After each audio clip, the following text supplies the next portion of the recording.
भक्तों, विष्णु जी को पालनहार, सौभाग्य के दाता और संतान सुख प्रदाता कहा जाता है। यदि आपके जीवन में संतान प्राप्ति में बाधा, संतान के स्वास्थ्य संबंधी चिंता या संतान के उज्जवल भविष्य को लेकर कोई परेशानी है, तो आपको श्री हरि विष्णु जी के इस महामंत्र का जाप करना चाहिए। इस मंत्र का जाप आपके लिए फलदायी साबित होने वाला है। भगवान विष्णु की कृपा से संतान सुख प्राप्त होता है, संतान स्वस्थ है और दीर्घायु होती है और परिवार में खुशहाली बनी रहती है। अगर आप भी संतान प्राप्ति की कामना करते हैं तो आपको इस मंत्र का जाप जरूर करना चाहिए। इस मंत्र का आपको नियमित 108 बार जाप करने से आपके जीवन में आपको संतान की प्राप्ति हो जाएगी। आपके जीवन में संतान से जुड़ी कोई भी बाधा नहीं आएगी। इसलिए प्यारे भक्तों, विष्णु जी के इस महामंत्र का जाप अवश्य करें और नियमित 108 बार जाप करें। यदि आप इस महामंत्र का जाप करने में असमर्थ हैं तो आप इस वीडियो को अपने मोबाइल फोन पर स्पीकर पर चलाकर अपने घर, दुकान या ऑफिस में छोड़ दें। ऐसा करने से आपको हर उस स्थान पर भगवान विष्णु की असीम कृपा प्राप्त होने लगेगी और आपको संतान सुख की भी प्राप्ति होगी। इसलिए प्यारे भक्तों, इस मंत्र को साधारण समझने की गलती बिल्कुल भी ना करें। यह मंत्र बहुत ही चमत्कारी और प्रभावशाली मंत्र है।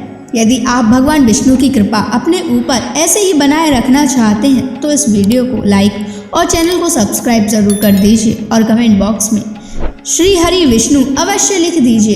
तो चलिए भक्तों, मंत्र का जाप करना प्रारंभ करते हैं।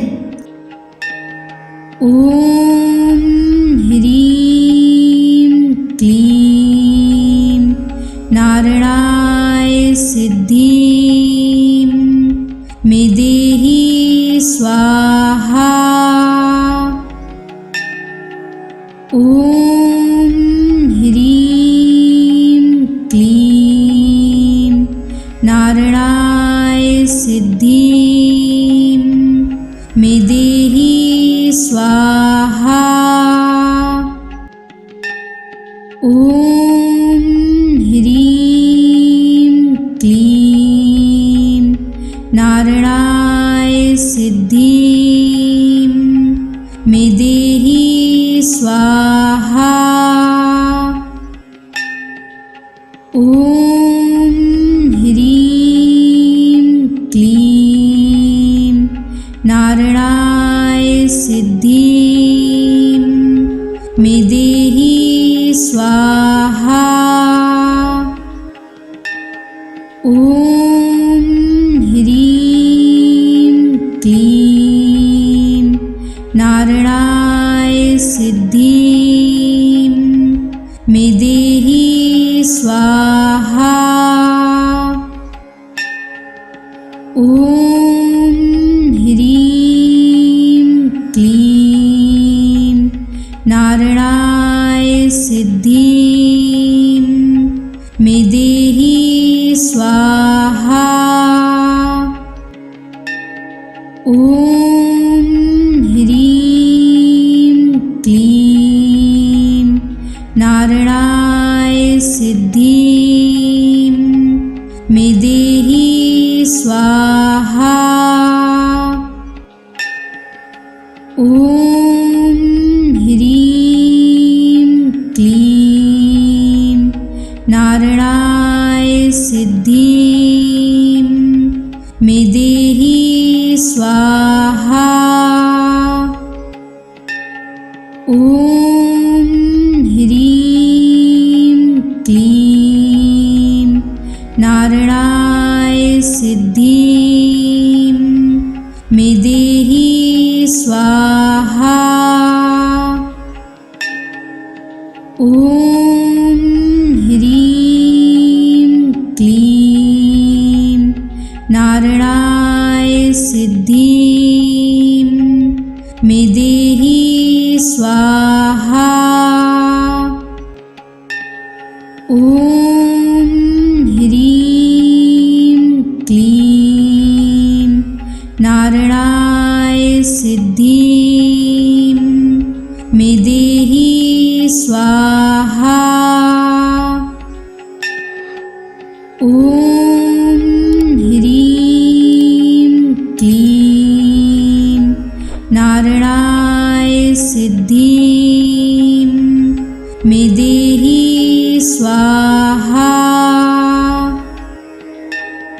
ॐ ह्रीं क्लीं नारायणाय सिद्धिं मे देहि स्वाहा। ॐ ह्रीं क्लीं नारायणाय सिद्धिं मे देहि स्वाहा। ॐ ह्रीं क्लीं नारायणाय सिद्धिं मे देहि स्वाहा।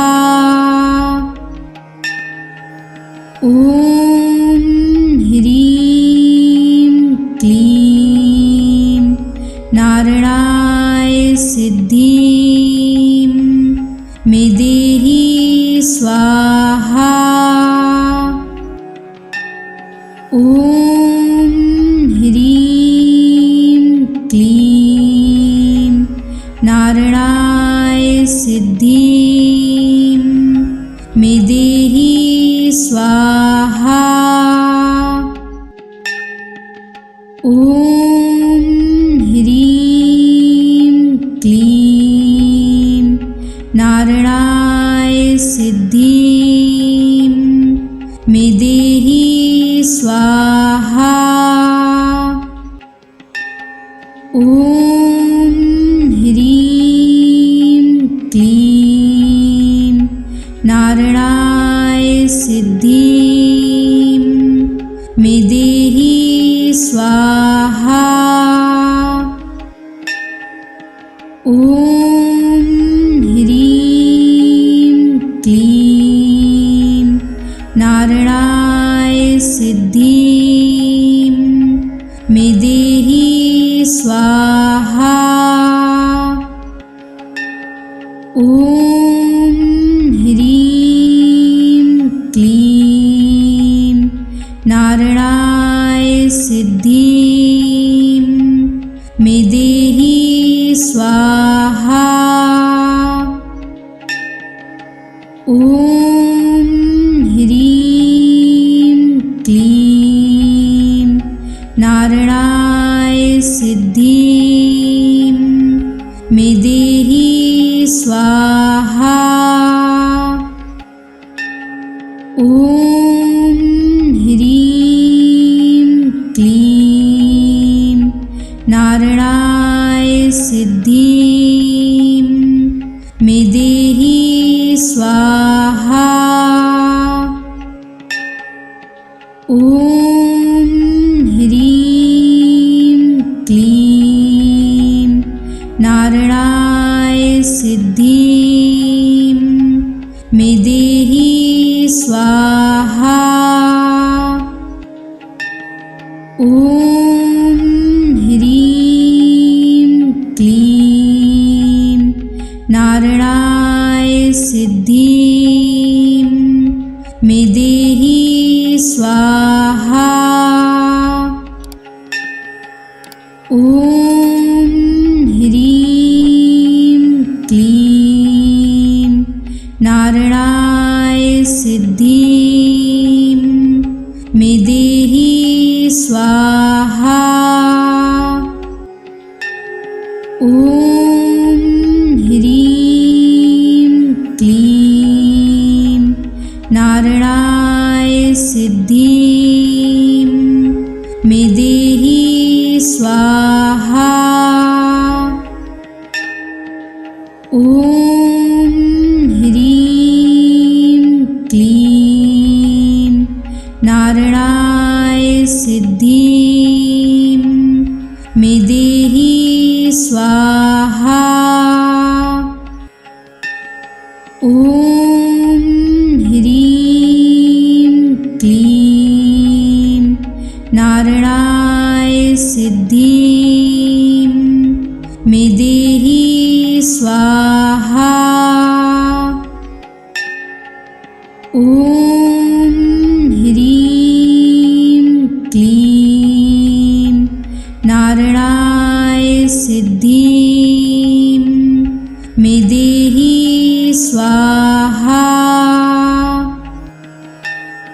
ॐ ह्रीं क्लीं नारायणाय सिद्धिं मे देहि स्वाहा। ॐ ह्रीं क्लीं नारायणाय सिद्धिं मे देहि स्वाहा। ॐ ह्रीं क्लीं नारायणाय सिद्धिं मे देहि स्वाहा। ॐ ह्रीं क्लीं नारायणाय सिद्धिं मे देहि स्वाहा। ॐ ह्रीं क्लीं नारायणाय सिद्धिं मे देहि स्वाहा। ॐ ह्रीं क्लीं नारायणाय सिद्धिं मे देहि स्वाहा। ॐ ह्रीं क्लीं नारायणाय सिद्धिं मे देहि स्वाहा।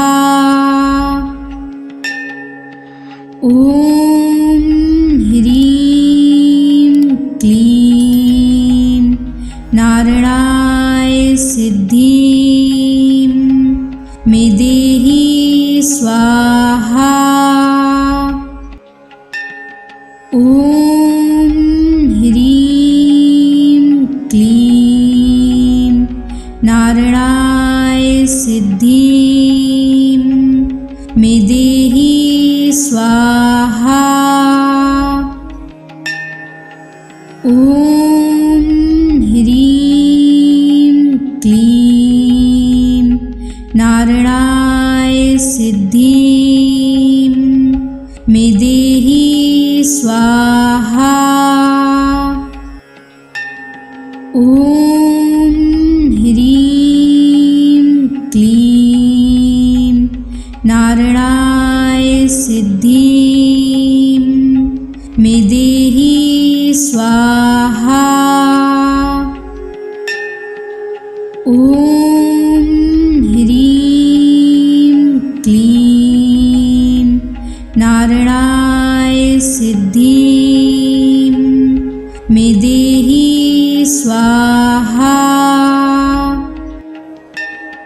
ॐ ह्रीं क्लीं नारायणाय सिद्धिं मे देहि स्वाहा। ॐ ह्रीं क्लीं नारायणाय सिद्धिं मे देहि स्वाहा।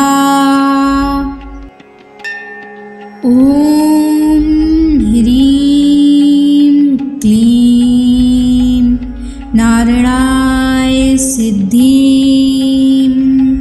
मे देहि स्वाहा। ॐ ह्रीं क्लीं नारायणाय सिद्धिं मे देहि स्वाहा।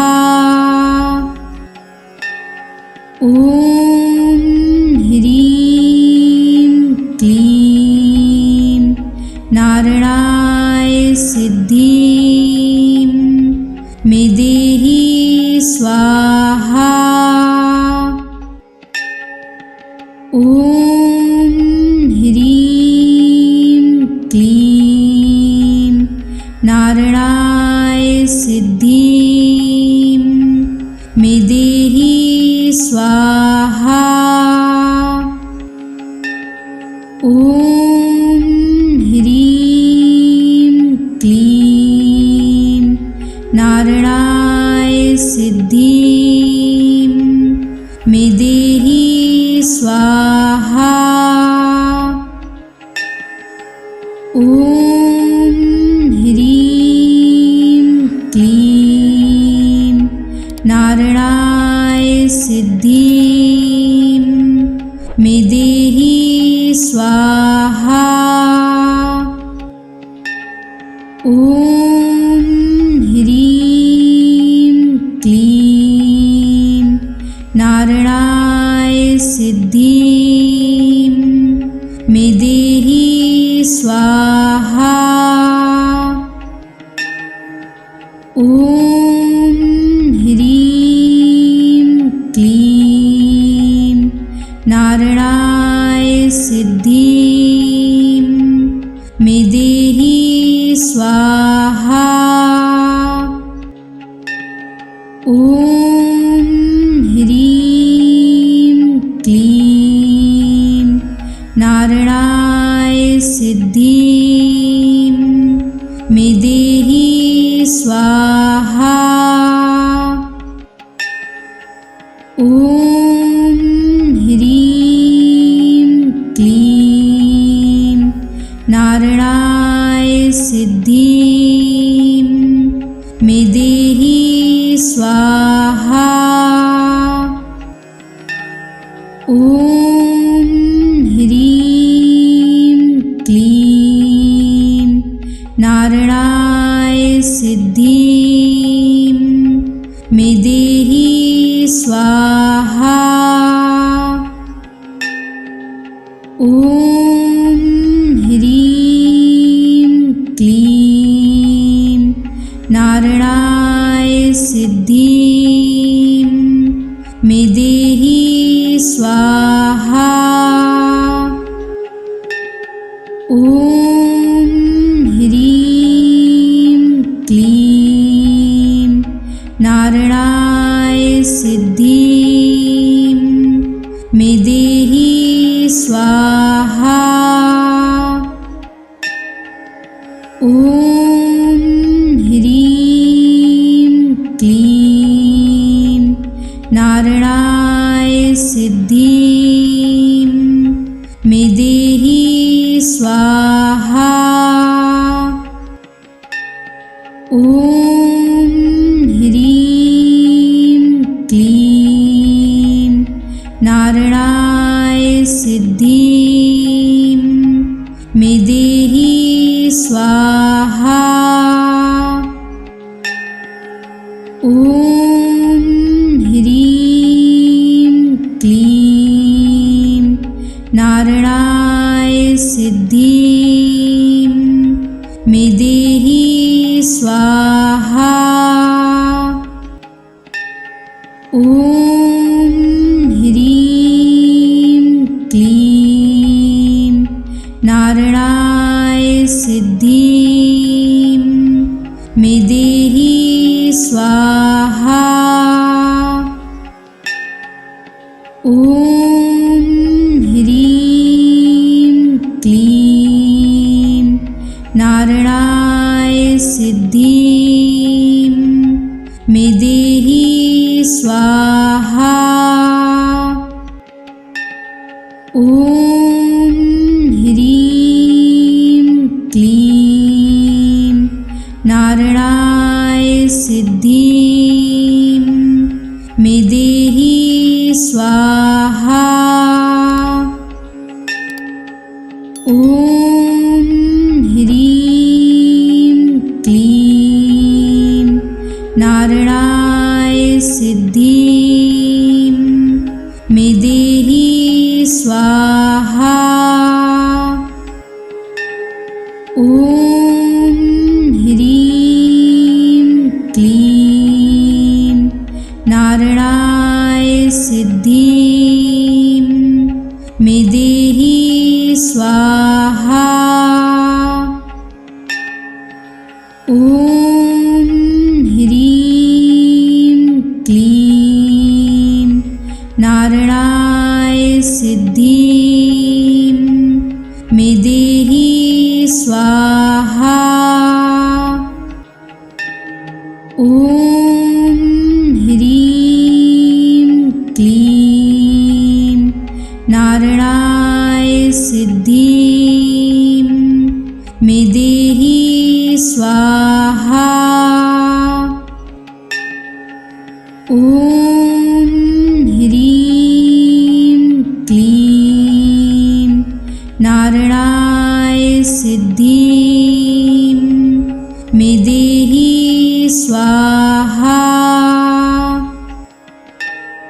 ॐ ह्रीं क्लीं नारायणाय सिद्धिं मे देहि स्वाहा।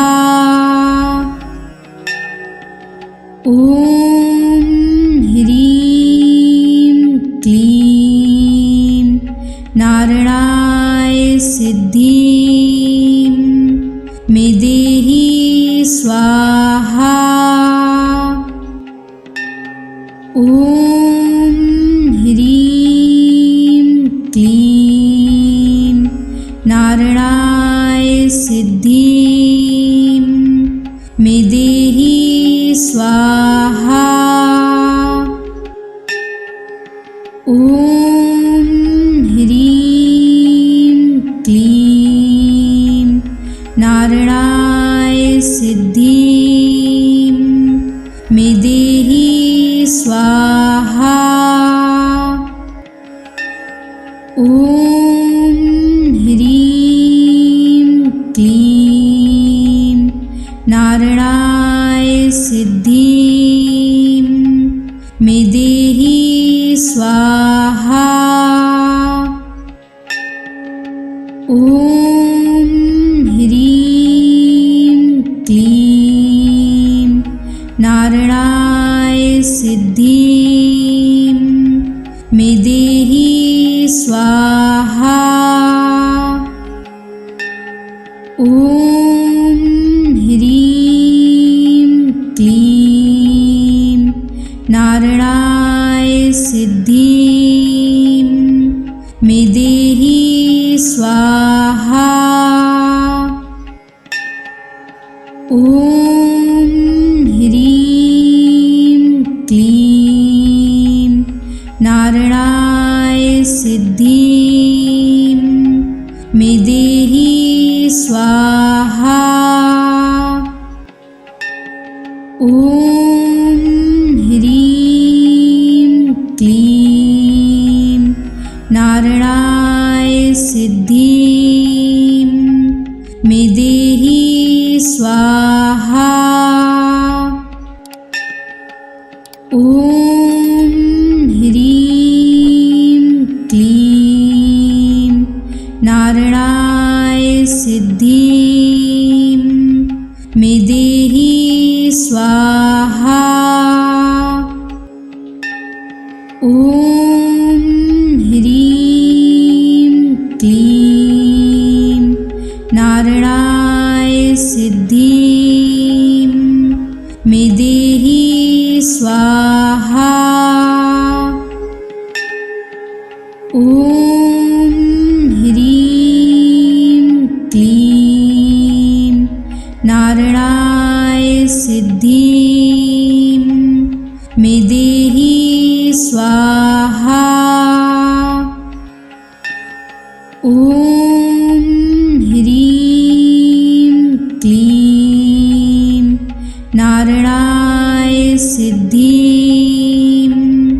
मे देहि स्वाहा। ॐ ह्रीं क्लीं नारायणाय सिद्धिं मे देहि स्वाहा। ॐ ह्रीं क्लीं नारायणाय सिद्धिं मे स्वाहा। ॐ ह्रीं क्लीं नारायणाय सिद्धिं मे देहि स्वाहा। ॐ ह्रीं क्लीं नारायणाय सिद्धिं मे देहि स्वाहा। ॐ ह्रीं क्लीं नारायणाय सिद्धिं मे देहि स्वाहा। ॐ ह्रीं क्लीं नारायणाय सिद्धिं मे देहि स्वाहा। ॐ ह्रीं क्लीं नारायणाय सिद्धिं मे देहि स्वाहा।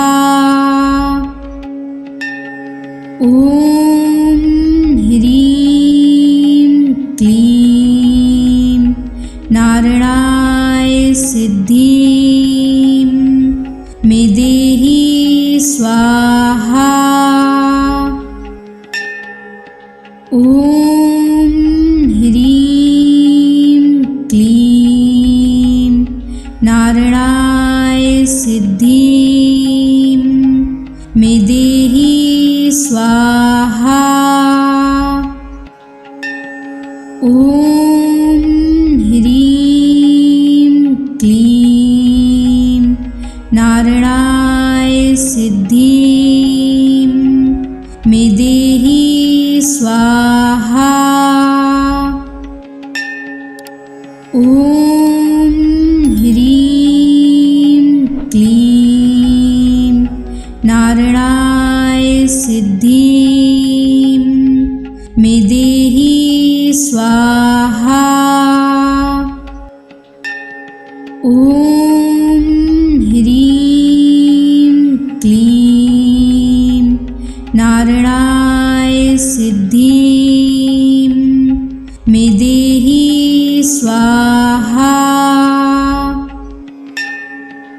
ॐ ह्रीं क्लीं नारायणाय सिद्धिं मे देहि स्वाहा।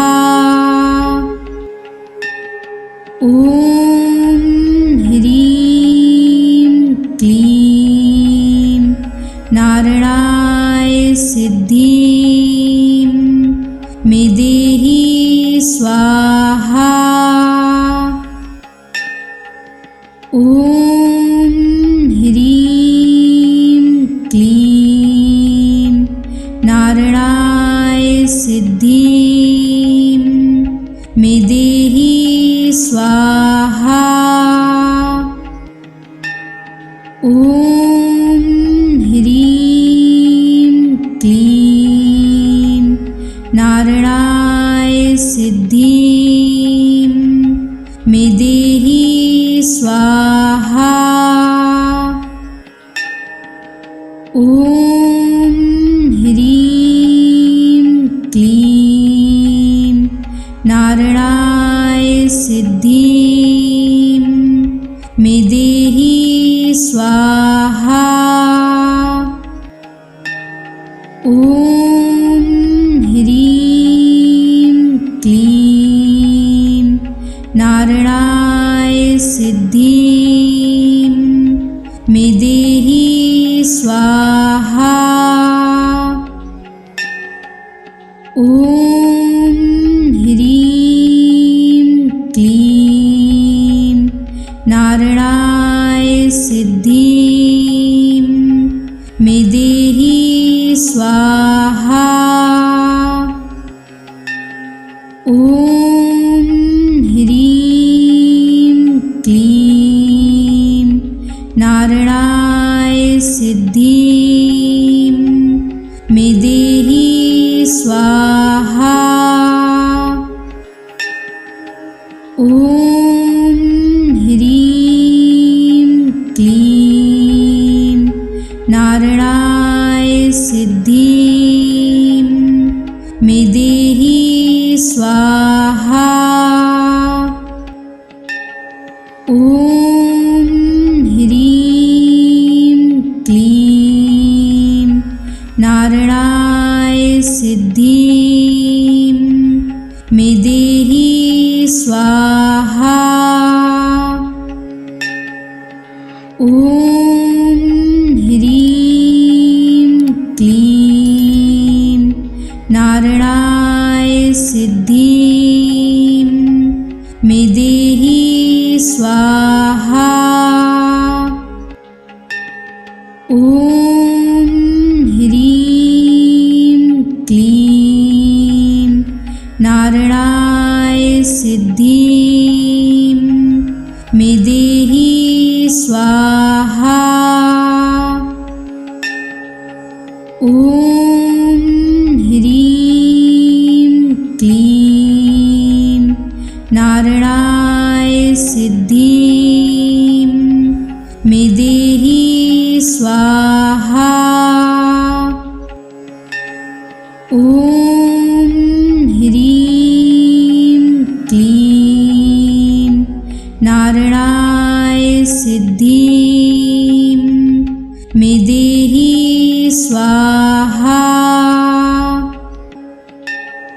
ॐ ह्रीं क्लीं नारायणाय सिद्धिं मे देहि स्वाहा।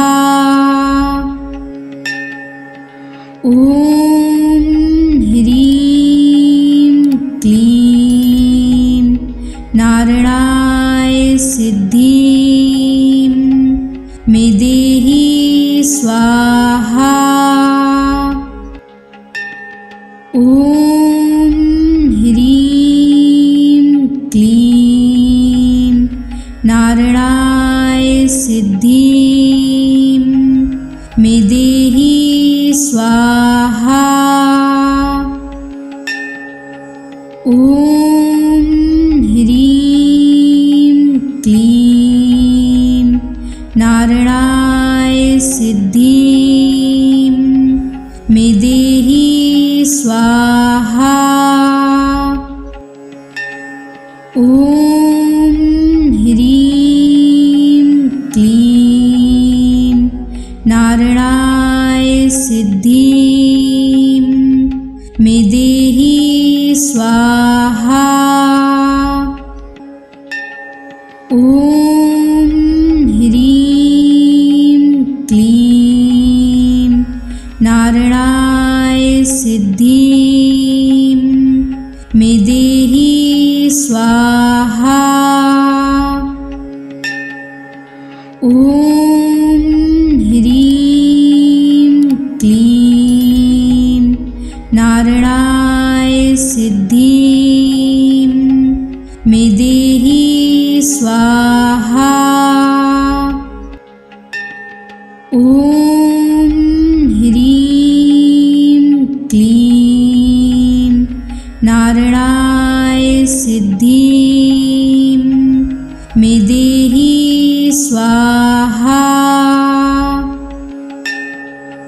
ॐ ह्रीं क्लीं नारायणाय सिद्धिं मे देहि स्वाहा। ॐ ह्रीं क्लीं नारायणाय सिद्धिं मे देहि स्वाहा। ॐ